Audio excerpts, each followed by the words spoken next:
Hey, what's up, everybody? This is Armon, a DB contest prep coach, registered dietitian, supplement owner, and blah, blah, blah.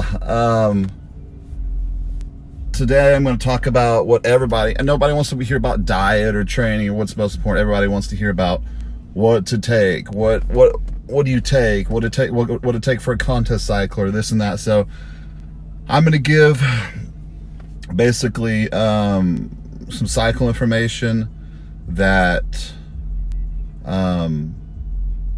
is pretty basic, but it's going to get you what you need on a budget, because people now like come to me or they tell me what they take, and it's so much stuff, and the people that I've met that take the most stuff usually look the worst. Like, people stay on like Tren year round, or they're taking like real heavy stuff like D-ball, Anadrol, I got Mincy guys doing insulin, a bunch of, it's crazy.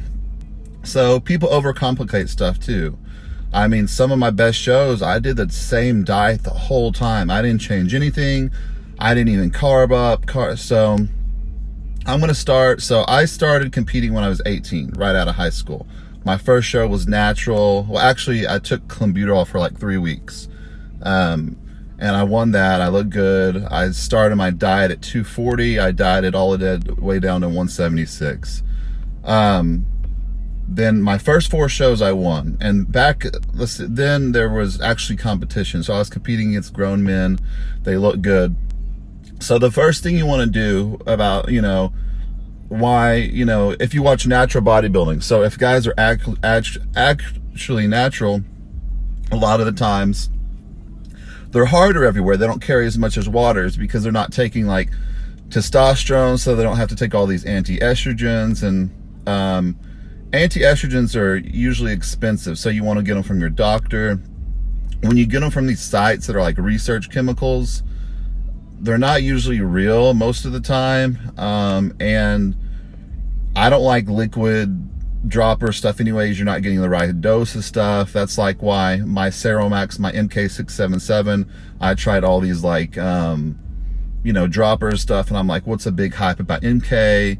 I'm not a fan of it. And then my manufacturer, we made pill form, and I took it. Within the first week I gained like 10 pounds. I felt great. I was full and pumped. By the way, that's my top selling product. I love that product.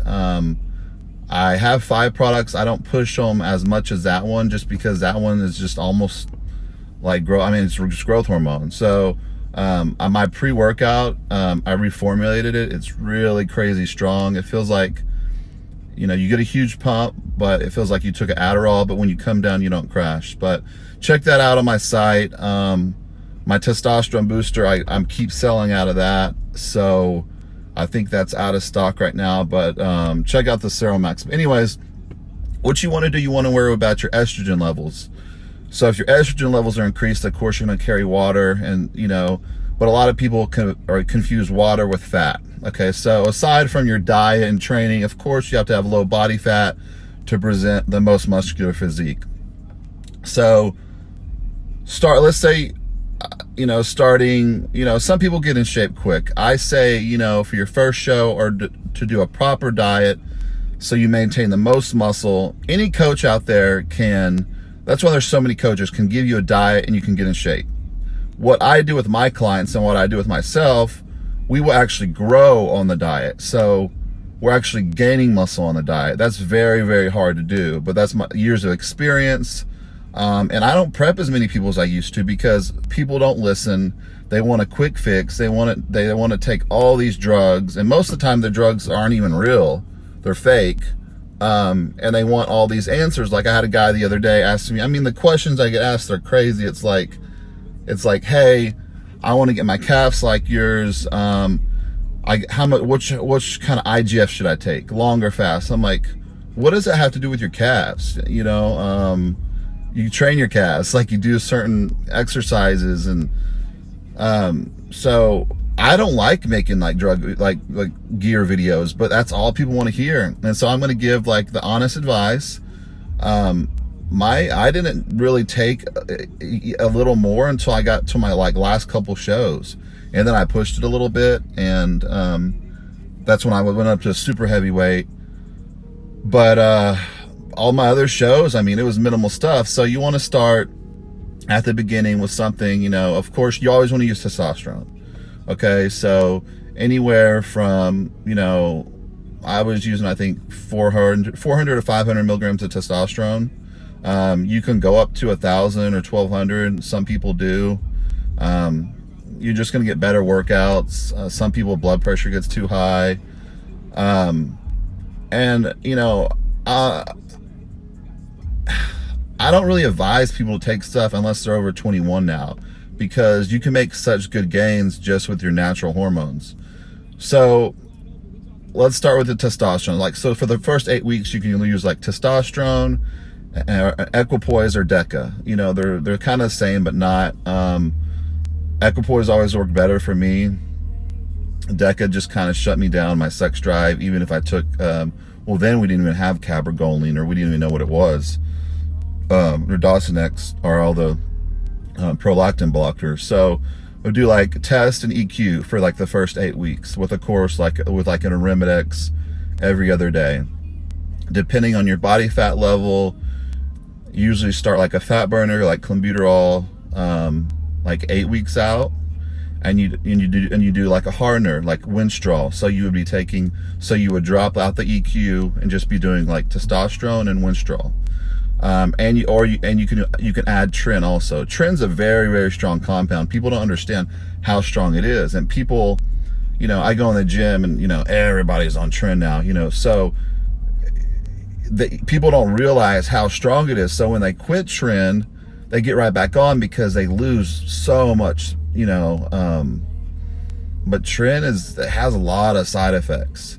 And I recommend, if you're over 30 years old, usually with my clients, your blood pressure raises from Tren very easily. So I'll usually recommend like a mild blood pressure medicine to take with it, because blood pressure gets high, you can stroke out easy, and then that damages your kidneys when your blood pressure gets high and causes a whole host of problems.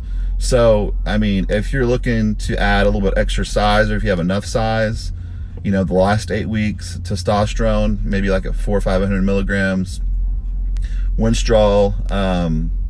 Then problem with Winstrol, you know, it knots up. So if you have the water-based kind, you can inject it and then you can start drinking it like towards the end. So usually 50 milligrams of Winstrol every other day. With clenbuterol, you want to pyramided. So start with like 20 micrograms for a week or so, and then like each week kind of like pyramid up until you maybe hit like 80 micrograms, and then pyramid back down. Tren, 50 milligrams. I start some people like twice a week, and then it's fast acting. So you have like acetate or nanthate, but even though it's acetate, you still don't have to take it every other day. You know, you can still take it like twice a week. So I didn't even take Tren until like, I think my last 3 shows of my bodybuilding career. And when I did, I was like, oh wow, this stuff's crazy strong. But so you can do like 50 milligrams of Tren. So like the perfect cycle would be like the first 8 weeks, testosterone, equipoise, Arimidex. The last 8 weeks, testosterone, Winstrol, Trenbolone, clenbuterol, along with your Arimidex. And then as you dial in, I'm not a fan of diuretics. If I don't have to, I don't give my clients diuretics. If I do, I use something really mild like Diazide, stuff like Lasix, Aldactone. That's going to make you flat. And people do too much stuff at the end. People are sweating on stage. You know, they just don't look good. I'm talking about the pro level too. Like a lot of these pros, they don't know what they're doing. I've talked to a lot of them, and the problem is that, you know, they want to be prepped for free. So they'll contact you and you're like, well, you know, you can get more clients this way, you know, you prep me for free and look like that. Like, I'm not in it to, I don't care if I'm helping, you know, man, it'd be cool to help like a top 2 Olympia, but, you know, I give everybody the same attention. You know, most of my clientele right now, I've got older women and I got men that just like want to stay jacked or like really in shape. But people like y'all are depending so much on the chemicals, and you don't even know what's in it. You don't even know, especially since the raws are not being shipped over like they used to. Things are going to change a lot. There's already so much fake stuff. I recommend everybody test their stuff. Get Roy test to just see if there's actually, it's not going to tell you the milligram, but at least it's going to tell you like if it, what you're even taking, you know, like girls, I mean, countless amount of girls, they take what they thought was Anavar and it's D-ball, and they jack up their face, their hair falls out, their voice changes, and then it's already too late. So that's pretty much it. I mean, and then you have receptor sites. So you got to remember, if you start like right there that's kind of like a good starting point, or even less than that. And, you know, people want to feel good on a diet. You're not going to feel good. You're supposed to suffer. You're not supposed to look crazy. You're not supposed to, I mean, I don't know about the rest of competitors, but if you look at my competition pictures, there's not many people that get in shape like me. It's very rare. I mean, I'm a freak on stage. But there's not one diet I didn't suffer. Even if I didn't do cardio, I would still suffer with the dieting. Like, you don't feel good. You're not supposed to feel good. I mean, every once in a while you might, but every diet's different. I mean, every time I would diet, it would be different. The nutrition's the drugs are main staples. There's no like secrets. All these trainers want to have these, or prep coaches want to have all these, you know, secrets so they can get clients. There's not all these crazy secrets. I mean, at the end, like carb loading, insulin loading, water depletion, that stuff's really tricky. But during the whole time, they want to have all these, you know, secrets. They think you need to change, like, you know, your protocol every week. If it's working, you don't need to change it. Or like, oh, I need to eat this many carbs on this day. I mean, people overcomplicate stuff. And all I see on stage is shitty looking bodybuilders that are out of shape and they don't look good. That's all I see lately. I never go to shows and see one person. I mean, I hardly even go to shows anymore. They've changed so much. It's like, you know, like people play on a softball team on a weekend just for fun. That's how competing is now. Nobody takes it serious. They want to get on stage, get their pictures, then they want to go to a photographer that photoshops the shit out of them, or it doesn't even look like them. You know, back when we used to do the magazines and all that, they barely photoshopped us. They would change, like, you know, the tint a little bit. You know, they wouldn't mess with our faces. We'd have our scars, our blemishes, or whatever. Now they Photoshop. I get it. You pay a photographer, you want to look good, but these people don't even look human. They look plastic. So they want to get all these Instagram pictures, post on there. So, oh, you look so great. You did so good, blah, blah, blah. When everybody's just lazy. People are just lazy now.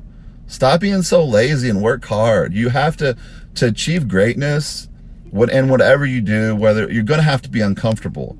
If stuff's easy the whole time, there's something wrong with it. You should be uncomfortable. You should suffer. You should, you're not supposed to look like that. It's not normal looking.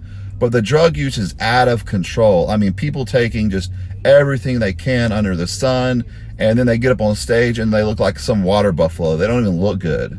And their face looks like shit. They're like, they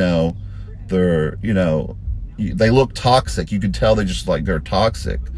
So guys out there, that's the main cycle that I recommend. Like, you can win shows on. You got to remember, genetics play a huge factor. I have good genetics. A lot of people have good genetics. Some people have shitty genetics. So you got to take that into account and a factor too. And you can't compare yourself to other people. That's why when I get clients, I say, hey, we do what works for you. Don't worry about what I do for my other clients. Don't ask them. It doesn't matter, because it's what works for you. For coaching, contact me on my website, on my Instagram. For supplements, I put my name on everything. I made the supplements just so I could take them and my clients could take them. They've grown larger than that, and they're really good supplements. You guys try them. If you have any questions, message me. I'm transparent about everything. Too many people in bodybuilding are dropping dead and becoming unhealthy. Worry about your health. As long as you go on the stage in shape, that's all that matters. If you're up there and you have fat on your ass and lower back, you might feel big, but you look like shit under the lights. When you feel small, I never felt big on a diet. I would always feel tiny, but then I look at my pictures, I'd be like, wow, like I look freaking crazy. So stop taking all this bullshit, guys. Stop with the year-round trend use. Come off, at least 4 or 5 months, half a year of taking gear. Learn to be uncomfortable. It's not a cakewalk. That's why you guys on stage at all these shows, you look like shit. I don't know who your coaches are. They're just taking your money. They're telling you whatever you want to hear. My clients, I'll tell them, like, hey, yeah, you don't look good. We got to do something else. We got to do this. The truth hurts to a lot of people. People don't want to hear the truth. But you go to these shows and it's depressing because no one looks good. And it's up there and it's embarrassing. Like that, I used to have nightmares. Like I would be on stage and look like everybody up there. You guys aren't working hard. You're focusing too much on the chemical aspect of it. You know, nutrition's a huge part of it. The training's a huge part of it. Training, you know, there's so many different training methods, and like you can overtrain so easy that, you know, I could talk forever, but I'm not. I'm already hit like, I think like 15-minute mark. But comment below. Let me know what other videos you want to hear. And stay healthy. Y'all stop putting all this junk in your body. You don't even know what it is. Goes through your organs. It messes you up. And then everybody has all these heart problems and, you know, at young ages and this and that, and they don't know what's going on. So be safe, everybody. And then my Instagram, I never get my Instagram out. It's ArmonADB83. So ARMONADIBI83. You can message me on there and comment below. I don't do that much YouTube videos. All the YouTubers out there give really shitty information. So that's why I do a video here and there. You got kids with no muscles giving out advice, and people are like listening to them and have a following. It's really weird. It's a really weird time in fitness now, and with the Instagram and the social media. I pray one day it changes again. It goes back kind of like to the old school where it's, you know, hardcore again. People actually work hard. But be safe, take care, and I'll talk to y'all later.